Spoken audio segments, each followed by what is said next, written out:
Hello children, so we are back with the lesson Portrait of a Lady. So in the previous class we had discussed the summary of the chapter. So today I'm going to be explaining you the chapter in complete detail. Alright, so let's start with the chapter. As I've told you, the Portrait of a Lady, a portrait means a character sketch of someone. Okay, so in this chapter, the writer Khushwant Singh is trying to draw a sketch of his grandmother in the reader's mind, that is, in our mind. Okay, so let us just start with the chapter. My grandmother, like everybody's grandmother, was an old woman. She had been old and wrinkled for the 20 years that I had known her. People said that she had once been young and pretty and had even had a husband. But that was hard to believe. My grandfather's portrait hung above the mantelpiece in the drawing room. He wore a big turban and loose-fitting clothes.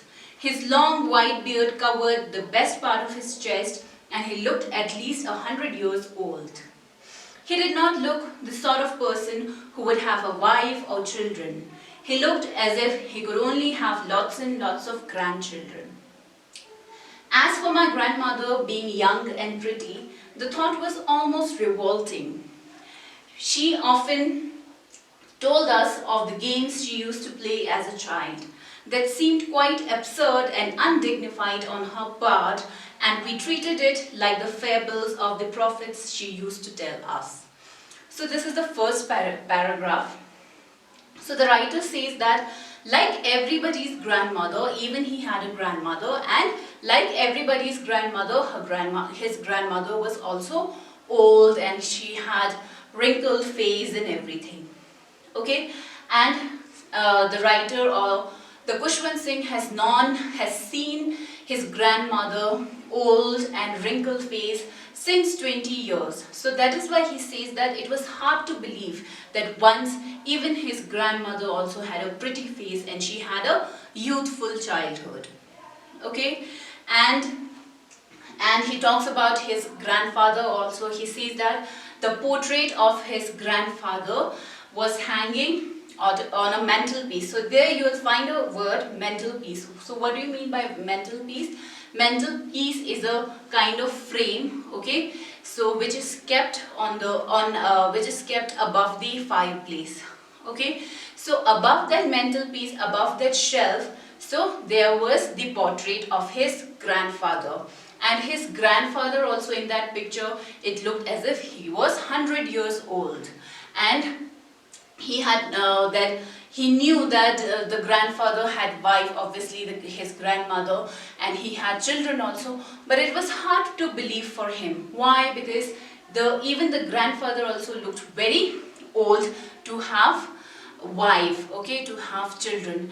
उनके picture को देख के जो है इतना ही लगता था कि he would only have grandchildren, okay, and he would not have wife and he would not have his own sons and daughter, okay. And he also, the writer also says that the grandfather had a white mustache, okay, beard, and it was till his chest. So that is why, and then you will find a phrase here, the thought was almost revolting, which I have noted on the board also.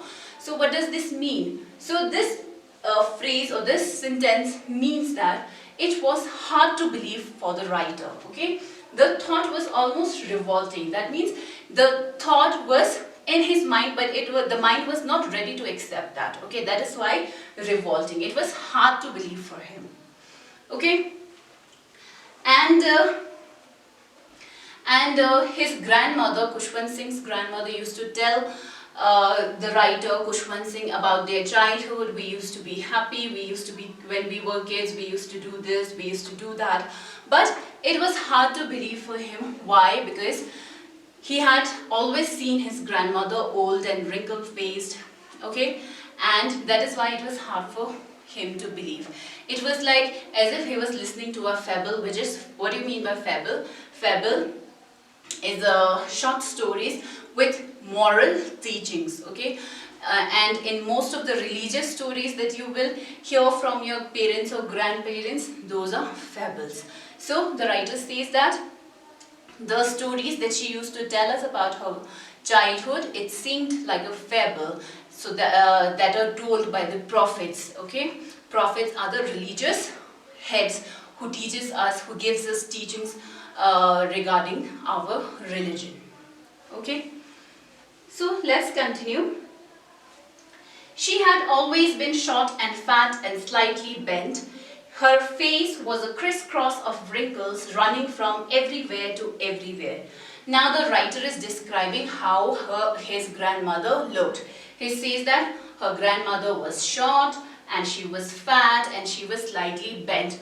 Obviously when we grow old, we tend to be a little bent, right? So even her grandmother was like this, a little bit bent. And her what do you mean by crisscross of wrinkles? So crisscross is a pattern, right? All of you must be knowing. So even on the grandmother's face also, you could see this kind of pattern. Okay, that means her face was full of wrinkles. Okay, full of lines which were growing from here, from there, from everywhere. And no, we were certain she had always been. No, we were certain she had always been as we had known her, old, so terribly old that she could not have grown older and had stayed at the same age for 20 years. So the writer says that we had known her when she was like this forever. When I was born, I have seen her like that, old and wrinkled, and even now also it seems like she is still the same. That means she hasn't grown any older than that also. Okay, that means she used to have wrinkles even 20 years ago, and even now also she is having those wrinkles.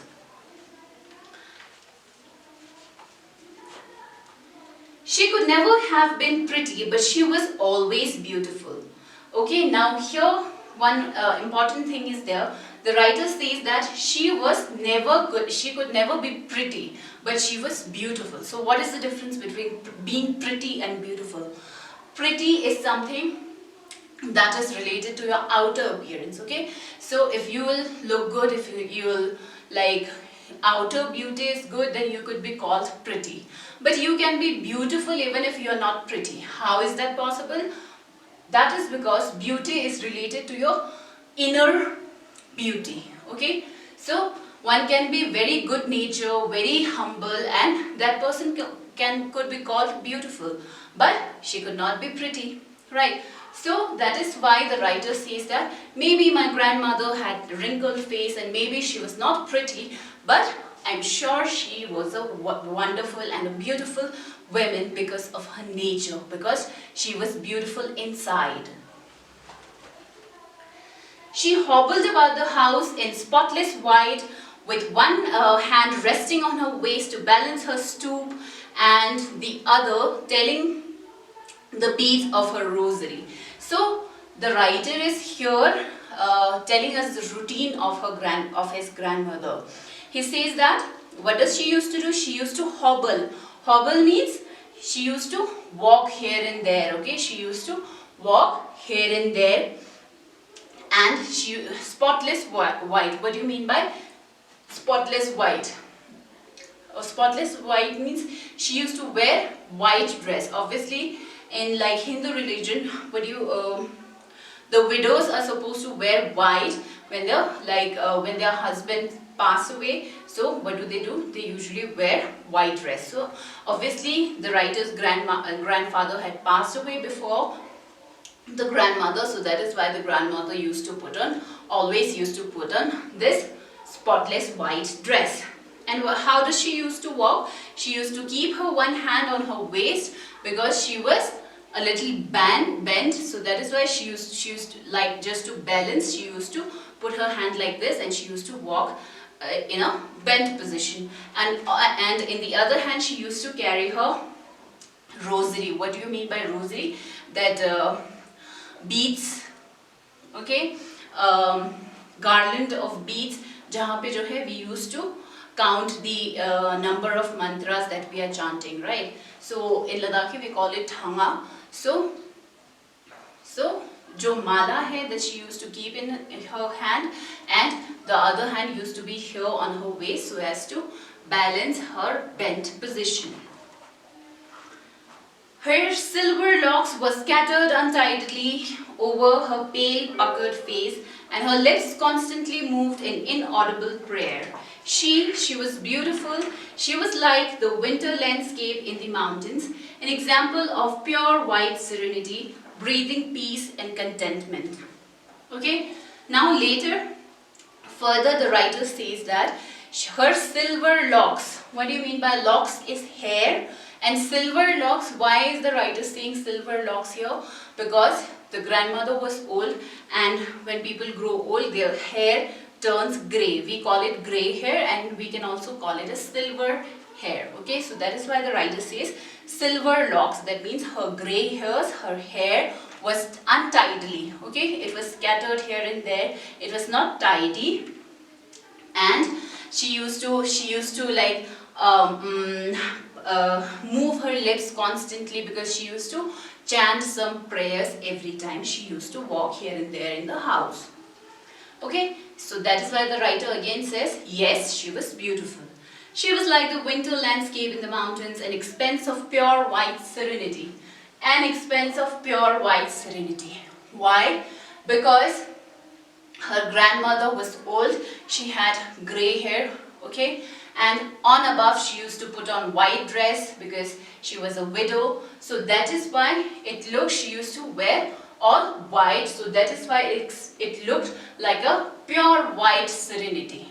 Okay, so this is referred to as pure white serenity because she used to wear white dress and she was all covered with white thing. That is why. My grandmother, when my parents were comfortably settled in the city, they sent for us. That was a turning point in our friendship. Although we shared the same room, my grandmother no longer came to school with me. I used to go to an English school in a motor bus. There were no dogs in the street, and she took to feeding sparrows in the courtyard of our city house. Alright, so later what happened is his parents, Khushwant Singh's parents, when they got properly settled in the city, they called even his grandmother and him to city. Alright, so that was a turning point in their life. How? Because after that their village, they left the village and they moved to city. So that is why their life changed and their relationship also changed. Okay, and he says that now he used to go to an English school where obviously his grandma would not come with him, and there were no dogs in the city. So what does his grandmother used to do? She used to feed sparrows instead of dogs. Okay, so next, as the years rolled by, we saw less of each other. For some time, she continued to wake me up and get me ready for school. When I came back, she would ask me what the teacher had taught me. So, initially things were not that different from their village life. Why? Because even in city also, the grandmother used to come and wake Khushwant Singh up in the morning, and she used to get him ready for school. Okay, like she used to do when they were in village. And she used to ask Khushwant Singh, what did you learn in school today? Like that. I would tell her English words and little things of Western science and learning, the law of gravity, Archimedes' principle, the world being round, etc. And what would Khushwant Singh tell his grandmother? He would tell whatever he learned in the school. For example, he used to go to an English school, so he used to learn mathematics, science and everything over there. So he used to tell all of these when he gets back from school. He used to tell all of these to his grandmother. This made her unhappy. She could not help me with my lessons. And when when they were in village, in the school, the priest used to teach him some religious things and some religious scripts, right? So which after coming back home, his grandmother would also help him in like learning those scripts and religious lessons to Khushwant Singh. But now in city, she could not help him with all the lessons that he used to learn in school. Okay, so that is why she used to be very unhappy about it. She did not believe in the things they taught at the English school and was distressed that there was no teaching about God and the scriptures. One day I announced that we were being given music lessons. So when she got to know that in this English school he doesn't get to know about the religious scripts and prayers and all, she got very disappointed and she used to be very unhappy about it. Okay, and one day what did Khushwant Singh tell his grandmother? He told that in our school today we learned music. Now how is she reacting? You people will see. She was very disturbed to how music had levied association. It was the monopoly of harlots and beggars and not meant for gentlefolk. She said nothing, but her silence meant disapproval. She rarely talked to me after that. So when Khushwant Singh told his grandmother that today we learnt music in our school, so his grandmother did not say anything or did not show that much of emotion or anger, but she was silent, from where he could make out that she was not happy with it.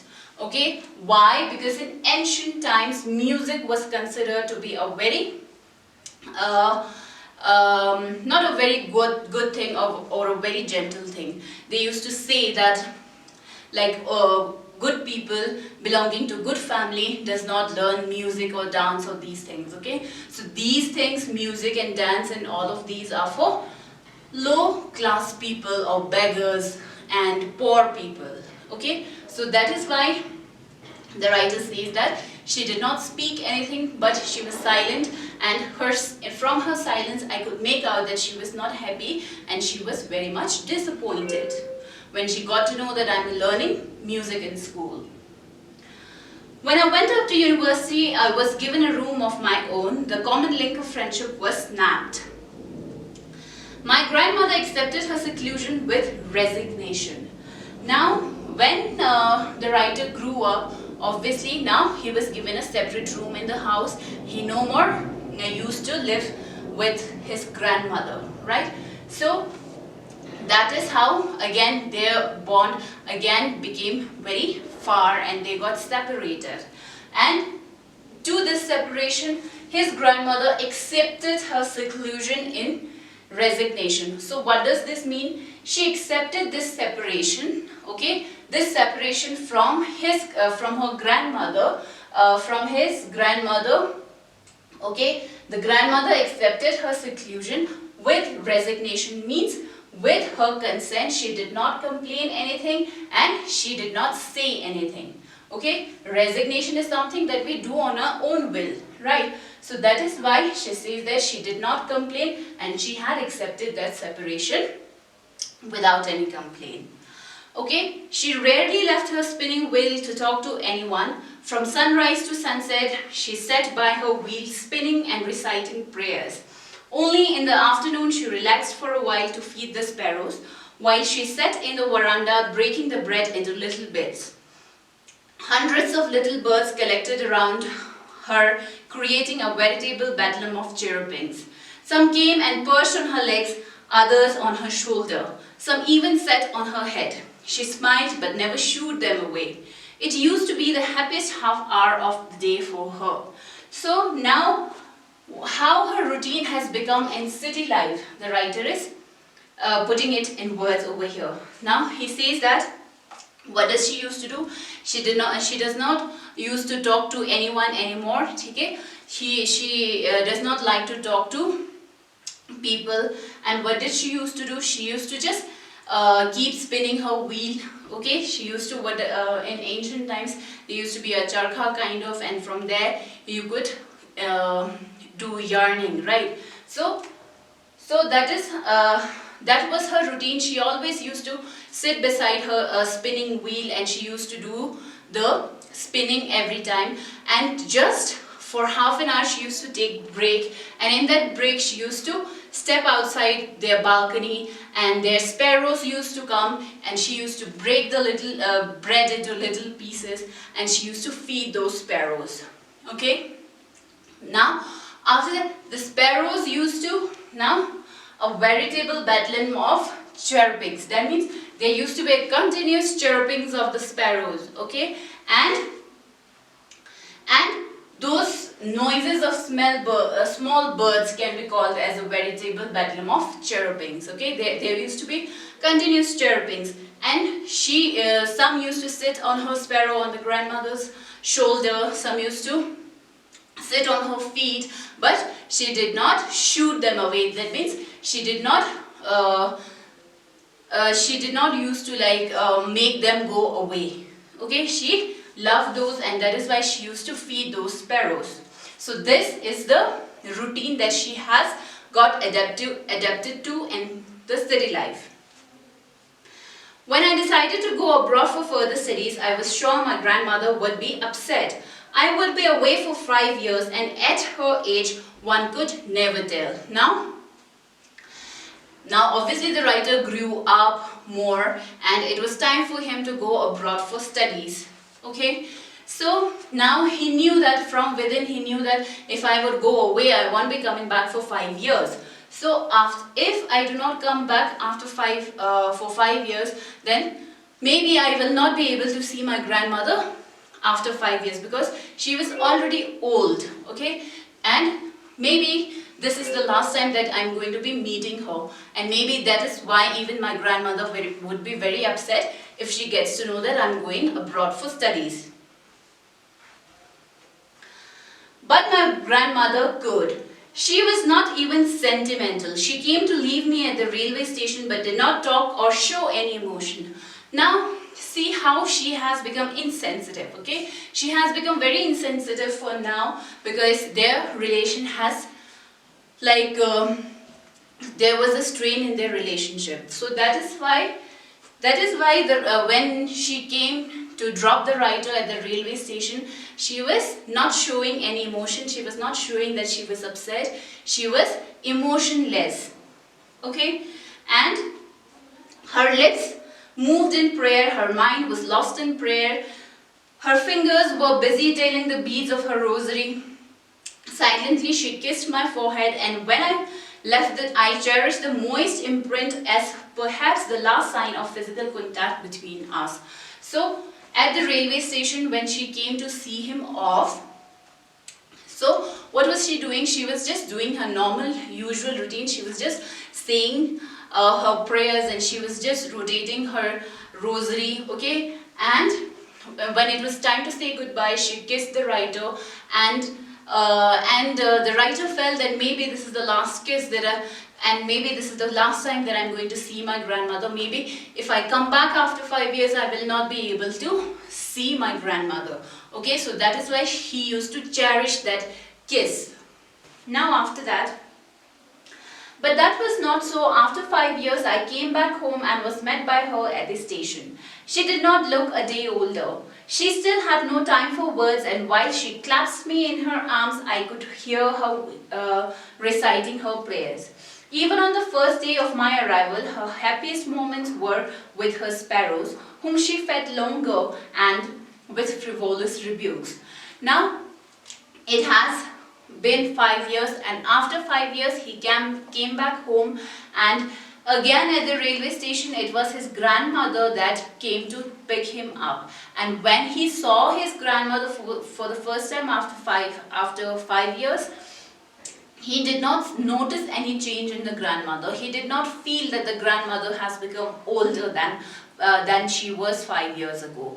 Okay, and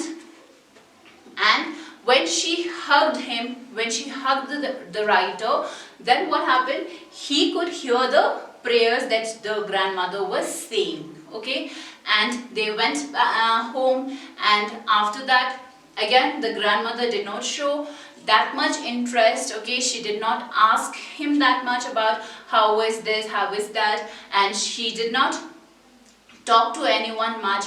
What did she do? Like her routine, she went out to the balcony and she fed the sparrows. And that was the time when she used to be happiest, even 5 years ago, and even today also he noticed that she was the happiest when she fed the sparrows those little bread crumbs. And her sparrows used to come, and frivolous rebukes means something that you do light-hearted, okay? She used to make the sparrows go away, but without any hatred, with frivolous rebukes, very light-heartedly, she used to make them go away, okay? So, this shows her sensitivity to the sparrows and her attachment to the sparrows, okay? Now when she moved to city, everything changed for her. Her relationship with her grandson, with the writer, also changed. She was not much close to his grandson like she was in the village, okay? And now she has become more attached and more closer to the sparrows whom she used to feed those little bread pieces. In the evening, a change came over. She did not pray. She collected the women of the neighborhood, got an old drum, and started to sing. Now that evening, something strange happened to the grandmother. What happened to her? She stopped saying her prayers, and she stopped chanting her mantras, and she stopped beating the rosary, okay? Instead, what did she do? She collected the women that in her neighborhood, and she collected them and she started to sing loudly. Okay, and this was a very strange change that the writer noticed in the grandmother that evening when he came back from abroad. For several hours she thumped the sagging skins of the dilapidated drum and sang the homecoming of warriors. Now for several hours she had been singing and she was thumping, that means she was hitting the sagging skins of a dilapidated drum. What do you mean by dilapidated? Means something which is old, something which is worn out. And sagging skin means, all of you know what a drum is and how it looks. The drum has a cover, kind of animal skin, and that is tightened, right? When it gets old, what happens? The skin sags beneath, okay? Now, because that drum was old and the skin was sagging, and moreover the grandmother was hitting it hardly, that made the skin sag more, okay? But she did not stop and she kept singing those homecoming songs. We had to persuade her to stop to avoid overstraining. That was the first time since I had known her that she did not pray.